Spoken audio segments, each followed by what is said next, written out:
Hello friends, मैं प्रियंका अपनी YouTube channel healthy health tips में आप सभी का स्वागत करती हूँ। यदि आपको अपनी प्रेगनेंसी में कुछ ऐसे सिम्टम दिखाई देते हैं तो उससे आप पता कर सकते हैं कि बच्चा अंदर खतरे में है या नहीं है। यदि खतरे वाले सिम्टम दिखते हैं तो आपको उस सिम्टम को नज़रअंदाज नहीं करना है, जल्दी से जल्दी डॉक्टर से आपको कंसल्ट कर लेना है। तो हम बच्चे को खतरे से बचा सकते हैं, लेकिन हाँ, हम अपनी बॉडी को उतना ऑब्जर्व नहीं करते हैं। देखिए क्या होता है कि हम हर एक सिम्टम पर उतना ध्यान नहीं देते हैं, या फिर सिम्टम पर ध्यान देते भी हैं लेकिन हमें ये पता ही नहीं होता है कि ये खतरे के सिम्टम हैं और हम उसे नज़रअंदाज कर देते हैं। उसके चलते बच्चे को नुकसान होने के चांसेस बढ़ जाते हैं। उसका ग्रोथ अच्छे से नहीं होता है, उसका वज़न अच्छे से नहीं बढ़ेगा, या फिर किसी और तरह की दिक्कत बच्चे को हो सकती है। तो फ्रेंड्स, यहाँ हम कुछ ऐसे सिम्टम के बारे में जानने वाले हैं जिसको आप पूरा लास्ट तक देखिएगा। यदि वो सिम्टम आपको अपनी बॉडी में दिखाई दे तो आप डॉक्टर से ज़रूर मिलें और आप खतरे से बच सकते हैं। सबसे पहला सिम्टम है कि बच्चे की मूवमेंट। यदि एक बार बच्चे की हलचल शुरू हो गई तो वो 5वें महीने में मतलब फील होती है। फिर उसके बाद बच्चा अंदर मूवमेंट करता रहता है और वो कई बार करता है मूवमेंट। और यदि 8वां 9वां महीना चल रहा है तो आपको कम से कम 10 मूवमेंट फील होनी चाहिए।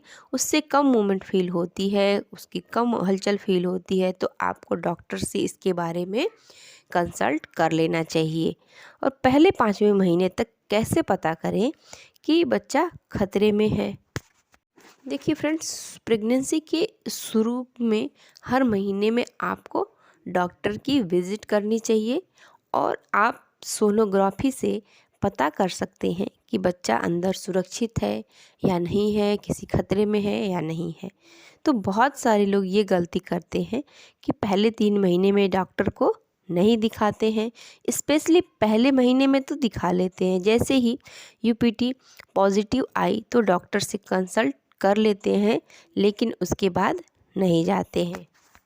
उसके बाद वो 1-2 महीने का गैप कर देते हैं। तो आपको डॉक्टर के पास जाना चाहिए, कंसल्ट करना चाहिए, ताकि प्रेगनेंसी सपोर्ट की जितनी भी गोलियां होती हैं वो चालू हो सके और आपके बच्चे को खतरा ना हो, कोई दिक्कत ना हो। और अगला सिम्टम है कि बच्चे जो खतरा होने का कि वहाँ पर वो एमनियोटिक फ्लूइड कम हो जाना।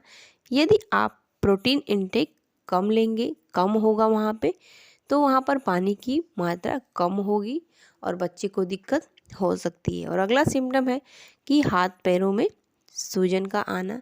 थोड़ी सी स्वेलिंग तो आना कॉमन है, पर वहाँ पर हाथ पैर में सूजन आती है। और यदि आपको बहुत ज़्यादा सूजन है और आप बार बार ये सूजन आपको ये आ जाती है तो इसमें खतरा बच्चे को होता है। तो उसमें बीपी का फ्लक्चुएशन होता है। आपकी बीपी कभी बहुत ज़्यादा हो जाती है तो कभी कम हो जाती है। तो आपको ध्यान रखना पड़ता है और ऑब्जर्वेशन में रहना पड़ता है। और अगला डेंजर साइन है कि शुगर लेवल का फ्लक्चुएशन। शुगर लेवल भी कभी घटता है तो कभी बढ़ता है। तो इसके बारे में आपको डॉक्टर से ज़रूर मिलना चाहिए, बात करना चाहिए और डॉक्टर के ऑब्जर्वेशन में रहना चाहिए। और अगला साइन है कि ब्लीडिंग। यदि समय से पहले 9 महीने से पहले आपको किसी तरह की ब्लीडिंग होती है, स्पॉटिंग होती है, तो आपको डॉक्टर से बात करनी चाहिए, कांटेक्ट करना चाहिए। और यदि आपको प्लेसेंटा प्रीविया है तो वहाँ पे ब्लीडिंग होने की संभावना बढ़ जाती है। उस समय आपको रिलेशन नहीं बनाना है। यदि बनाते हैं तो आपको प्रॉब्लम हो सकती है।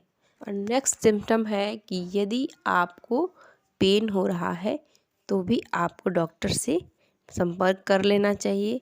यदि आपको वजाइना से यूरिन जैसा पानी आ रहा है तो समय से पहले तो डॉक्टर से कंसल्ट करना चाहिए इन चीज़ों के बारे में, और होने वाले खतरे से आपको बचना चाहिए।